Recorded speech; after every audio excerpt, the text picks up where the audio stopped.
Assalamualaikum warahmatullahi wabarakatuh.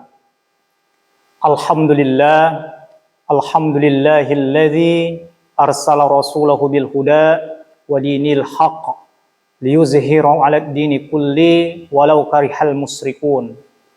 Asyhadu an la ilaha illallah wahdahu la syarikalah wa asyhadu anna Muhammadan abduhu wa rasul. Allahumma shalli wa sallim wa barik ala Muhammad wa ala alihi wa ashabihi ajma'in. Amma ba'd. Pemirsa yang dirahmati Allah Subhanahu wa taala. Kembali kita mengucap syukur atas segala karunia nikmat yang Allah Subhanahu wa taala berikan. Yang paling dekat dengan kita pemirsa sekalian yaitu nikmat sehat, kemudian nikmat sempat. Kemudian kita bersalawat kepada junjungan Nabi besar kita, baginda Rasulullah Muhammad sallallahu alaihi wasallam. Rasul yang Allah Subhanahu wa taala utus ke permukaan bumi ini itu membawa dua mukjizat terbesar sepanjang masa. Yang sampai hari ini pemirsa sekalian itu kita masih rasakan mukjizat Al-Qur'an ini dalam kehidupan kita sehari-hari. Olehnya itu, dengan dua petunjuk atau mukjizat ini, kita sebagai umat manusia, bahkan umat yang beriman, umat baginda Rasulullah SAW, Al-Quran ini dan sunnah dari baginda Rasulullah SAW itu kita jadikan pedoman, kita jadikan petunjuk dalam mengarungi samudera kehidupan. Pemirsa dirahmati Allah Subhanahu wa taala. Tidak terasa kita sudah masuk di hari ketiga di bulan suci Ramadan. Ramadan ini banyak nama yang dinisbatkan di dalamnya. Ramadan ini juga ada istilah namanya Syahrus Syam, bulan puasa. Ada juga namanya Syahrul Mubarak, bulan yang penuh berkah. Kemudian Syahrul Qiyamul Lail, yakni bulan di mana kita memperbanyak sholat malam. Kemudian bulan Ramadan ini juga dikenal dengan Syahrul Maghfirah, yakni bulan penuh ampunan. Dalam hadis baginda Rasulullah Muhammad SAW bersabda, "Man shoma Ramadana imanan wahtisaban, ghufira lahu ma taqaddama min dzambi." Kata baginda Rasulullah SAW, barang siapa yang berpuasa di bulan suci Ramadan karena iman dan mengharap berkah atau mengharap ampunan dari Allah Subhanahu wa taala, maka Allah Subhanahu wa taala akan mengampuni dosa-dosa kita yang telah lalu.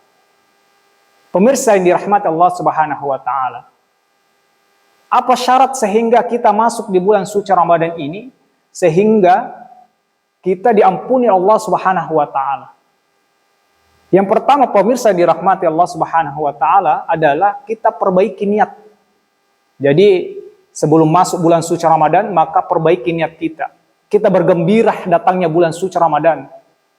Dengan rasa senang ini maka hati kita, tindakan kita, tingkah laku kita itu mencerminkan bahwa akan ada satu bulan dari 11 bulan, dari 12 bulan, satu bulan, ini adalah di dalamnya bulan yang penuh ampunan.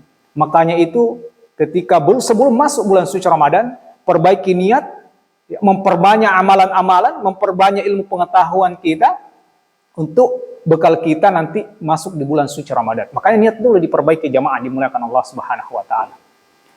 Kemudian yang kedua persiapan. Ya, kita mengharap ampunan dari Allah Subhanahu wa taala karena bulan ini adalah Syahrul Quran juga dinamakan. Kita memperbanyak membaca ayat suci Al-Quran di mana Allah Subhanahu wa taala menurunkan Al-Quran itu di bulan suci Ramadan. Maka kita diwajibkan sebagai hamba Allah, umat baginda Rasulullah SAW untuk memperbanyak membaca, tadarrus, mendalami, mentadabburi Al-Quran. Olehnya itu bulan ini adalah bulan Quran, ya, di mana diturunkannya Al-Quran, maka kita menggali, mendalami Al-Quran itu. Ya, banyak yang bisa kita petik hikmah dari Al-Quran itu. Apa yang tidak ada dibahas dalam Al-Quran, mulai dari urusan kecil remeh-temeh sampai urusan internasional dunia, pemirsa sekalian. Oleh itu mari kita kembali ke Al-Quran untuk menjawab tentang persoalan dalam kehidupan kita. Maka dari itu di bulan suci Ramadan ini kita jadikan sebagai bekal kita untuk memperdalam, memperbaiki bacaan Quran, bahkan membaca tadarus Al-Quran dan banyak menghafal Al-Quran. Kemudian yang ketiga jamaah yang pemirsa dirahmati Allah Subhanahu wa taala. Ya, untuk mendapat ampunan dari Allah Subhanahu wa taala, kita harus di bulan suci Ramadan ini kita jadikan sebagai ladang amal soleh. Salah satunya adalah memperbanyak juga sholat. Ya, sholat wajib sudah pasti jamaah sekalian, pemirsa sekalian. Namun sholat-sholat sunnah, ya, ini yang harus kita gaskan, ya, yang harus kita tingkatkan. Kalau di luaran mungkin ada sholat sunnah rawatib, ya, mungkin kita kadang melaksanakan, kadang tidak. Namun di bulan suci Ramadan ini, maka jangan pernah tinggalkan namanya sholat ba'diyah dan qobliyah. Kemudian juga sholat tarawih, qiyamul lail. Pemirsa dirahmati Allah Subhanahu wa taala, memperbanyak sholat sunnah. Karena ini amalan-amalan yang insya Allah dilipat gandakan. Mengapa dilipat gandakan pemirsa sekalian? Karena ya kita di bulan Ramadan ini kita ibadah di atas ibadah. Apa maksudnya? Kita beribadah puasa. Di atas ibadah puasa maka kita ada ibadah lagi. Contohnya mungkin kita sholat. Maka di atas ibadah puasa ada ibadah yakni sholat. Ada ibadah yakni bersedekah. Ya itu. Oleh itu kita manfaatkan sebaik mungkin untuk memperbanyak kegiatan yang positif, bahkan sholat-sholat sunnah yang disunnahkan baginda Rasulullah SAW. Kemudian yang keempat, apalagi untuk mendapat ampunan dari Allah Subhanahu wa taala, kita serius sungguh-sungguh untuk bagaimana di bulan suci Ramadan ini kita jadikan ladang untuk berbagi, ya, berbagi kepada sesama, bersedekah, ya, berinfak di bulan ini. Ya, kenapa? Karena bulan ini adalah Allah Subhanahu wa taala melipat gandakan mungkin di luar bulan ini, jamaah sekalian, pemirsa sekalian, mungkin kali 1, di dalam bulan ini maka kali 2. Ya. Kita juga di sini untuk bagaimana kita bersedekah, ya, setidaknya yang paling gampang, yang paling dekat dengan kita, yang paling mudah adalah bagaimana kita sebagai umat baginda Rasulullah SAW itu adalah memberi makan orang, memberi buka kepada orang yang berpuasa. Pemirsa dirahmati Allah Subhanahu wa taala, masih banyak lagi yang harus kita lakukan amalan-amalan di bulan suci Ramadan ini untuk mendapatkan ampunan, untuk mendapatkan maghfirah dari Allah Subhanahu wa taala.